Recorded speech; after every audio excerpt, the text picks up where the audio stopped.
Hai, Assalamualaikum warahmatullahi wabarakatuh. Di video kali ini, kita akan membahas tentang 5 tipe tujuan keuangan yang wajib dimiliki oleh setiap orang. Tujuan adalah hal yang esensial dalam hidup. Tujuan yang jelas memberikan dorongan untuk bangun dari pagi hari, belajar, bekerja, dan terus bergerak menggapai target yang sudah ditentukan. Begitu juga dalam keuangan. Tujuan keuangan memberikanmu arah yang jelas. Kamu bisa lebih mudah menyusun strategi dan mencapai tujuanmu. Jadi, kamu tidak terombang-ambing mengikuti arus saja. Soalnya, mengejar uang tanpa tujuan yang jelas seperti berlayar tanpa arah. Sayangnya, masih banyak orang-orang yang belum tahu tujuan keuangannya. Masih banyak yang tidak tahu uangnya harus digunakan untuk apa. Akhirnya, banyak dari mereka yang hanya sekedar menabung dan ikut arus saja. Buat kamu yang masih berlayar tanpa arah, berikut ini ada beberapa tipe tujuan keuangan yang wajib dimiliki oleh setiap orang. Kita lanjut. Dan nomor 1, dana pensiun. Setiap orang pasti mendapatkan masa pensiun yang tenang, menikmati masa tua tanpa berbagai macam tanggungan hidup lain. Untuk itu, penting untuk menyiapkan dana pensiun sejak dini, karena kamu membutuhkan dana yang besar untuk bisa menikmati usia pensiun nanti. Tentunya, kamu juga tidak mau ketika pensiun nanti justru bergantung pada keluarga atau anak, atau bahkan lebih parah lagi menjadi beban keluarga dan anak.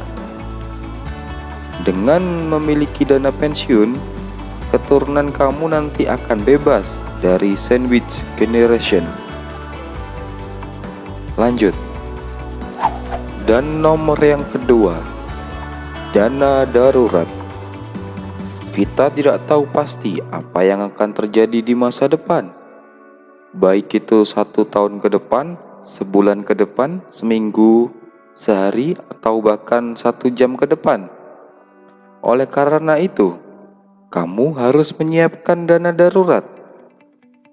Dana khusus ini bisa menjadi safety net yang dapat melindungi kamu dan keluargamu dalam keadaan darurat. Kamu juga tidak perlu pusing mondar-mandir mencari utang atau pinjaman. Jumlah alokasi dana darurat yang dianjurkan bagi yang masih single sekitar 6 kali pengeluaran bulanan, sedangkan yang sudah menikah sekitar 9-12 kali pengeluaran bulanan. Oke, lanjut. Dan yang ketiga, tabungan pendidikan.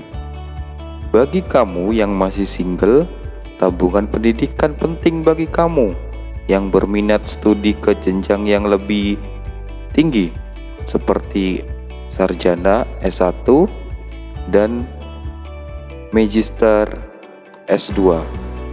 Bagi kamu yang sudah menikah, tabungan pendidikan juga sangat penting untuk anak kamu kelak, karena dana pendidikan di masa depan tentu makin tinggi. Tak ada salahnya untuk mengumpulkan mulai hari ini. Lanjut. Dan yang keempat, asuransi. Kamu harus mulai sadar akan pentingnya asuransi. Selain dana darurat, kamu juga punya asuransi untuk menanggulangi segala kebutuhan daruratmu. Karena asuransi bisa melindungi kamu dan keluarga dari hal-hal yang bisa menguras isi rekeningmu. Hal-hal tak terduga itu bermacam-macam, mulai dari kerusakan kendaraan, ponsel, kecelakaan, sakit, hingga kematian. Lanjut. Dan nomor 5, dana untuk beli rumah atau bangun rumah. Sandang, pangan, papan, tidak bisa dipungkiri bahwa rumah menjadi kebutuhan dasar bagi setiap orang. Dengan bertambahnya berbagai kebutuhan, tidak mungkin kan seumur hidup masih ikut orang tua terus? Apalagi jika rumah orang tua tidak terlalu besar untuk dihuni banyak orang. Oleh karena itu, memiliki dana untuk membeli atau membangun rumah sangatlah penting. Entah itu untuk DP, cicilan, KPR, atau beli tanah dan material jika ingin membangun rumah sendiri. Dana untuk ngekos atau ngontrak rumah seperti sementara juga bisa dari dana ini. Oke, itulah beberapa tujuan keuangan yang wajib dimiliki setiap orang. Semoga setelah mengetahuinya, kamu bisa lebih mudah mengelola keuangan. Lanjut. Oke, sekian. Terima kasih. Wassalamualaikum warahmatullahi wabarakatuh. Dadah.